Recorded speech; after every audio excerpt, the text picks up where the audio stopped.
આજવા અને પ્રતાપપુરા સરોવરને ઊંડું કરવાની કામગીરીનું ખાતમુહૂર્ત કરવામાં આવ્યું હતું.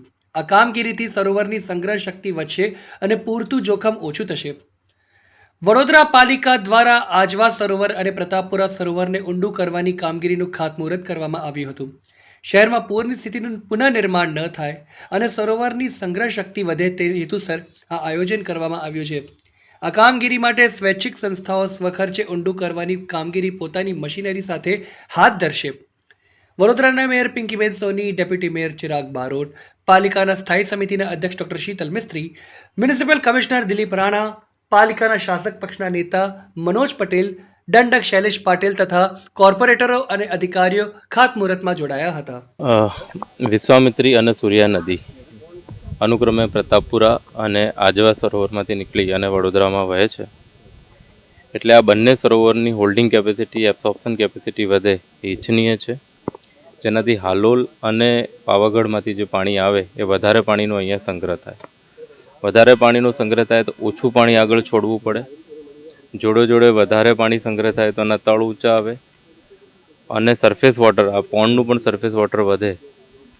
એટલે પોટેબલ વોટર એટલે પીવાના પાણીનો પણ જે પ્રશ્ન છે એ સરળ બને. એટલે આ ત્રણેય વસ્તુને ધ્યાનમાં રાખી અને જ્યારે આ પૂર આવ્યું અને એના પછી નવલાવાલા કમિટી ભારત સરકારના પૂર્વ સચિવની અધ્યક્ષતામાં બની હતી, એમનું એક સૂચન આ તળાવનું ડ્રેજિંગ કરવાનું પણ હતું. એટલા માટે થઈને આજવા અને પ્રતાપપુરા બંને તળાવનું ડ્રેજિંગ ચાલુ કર્યું છે. લગભગ 25 થી 30 લાખ M³ માટી ઓછામાં ઓછી ખોદાય એવો અમારો પ્રયત્ન રહેશે અને વધુમાં વધુ 50 લાખ M³ માટી સુધી અમે આમાં ખોદશું. એ ડિપેન્ડ કરે છે કે અહીંયા કેટલું નીચેથી પાણી નીકળે છે, કેટલી વેટ માટી નીકળે છે, એના પર બધો આધાર રાખે છે. પણ ઓછામાં ઓછું એક અંદાજ મુજબ 30 લાખ M³ માટી, 15 લાખ અહીંયા અને 15 થી 20 લાખ પ્રતાપપુરામાં બંને જગ્યાએ ખોદવાનું છે.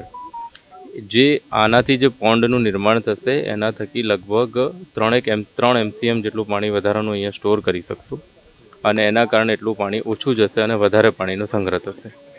આ બધા મુદ્દાઓને ધ્યાનમાં રાખી અને જે આજે ખાતમુહૂર્ત માન્ય મેયરશ્રી, ચેરમેનશ્રી, ડેપ્યુટી મેયરશ્રી, પક્ષના નેતા માન્ય દંડકશ્રી છે, જે અમારા કોર્પોરેશનના મિસ્ટર પાટીલ, એ કાઉન્સિલર મિત્રો અને બધે અધિકારીઓની હાજરીમાં આજે અહીંયા આ ડ્રેજિંગની કામગીરી આજવા અને પ્રતાપપુરાની શરૂ થઈ છે.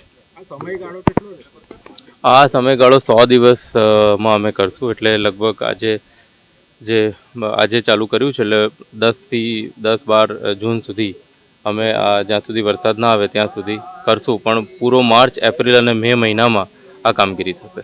ના, એ પ્રોટેક્શન વોલ નહીં થાય. અહીંયા ફક્ત ડ્રેજિંગ થશે 1 મીટરનું. 1 મીટર એ હું કહું છું કે કેટલું પાણી નીચે સંગ્રહિત છે એના પર છે, કેટલી વેટ સરફેસ છે. અંદાજિત 1 થી 1.5 મીટરનું ડ્રેજિંગ આખા વિસ્તારમાં આજવાના પાછળના ભાગમાં થશે. એટલે આગળથી આવતું પાણી અહીંયા ટેપ થઈ જશે.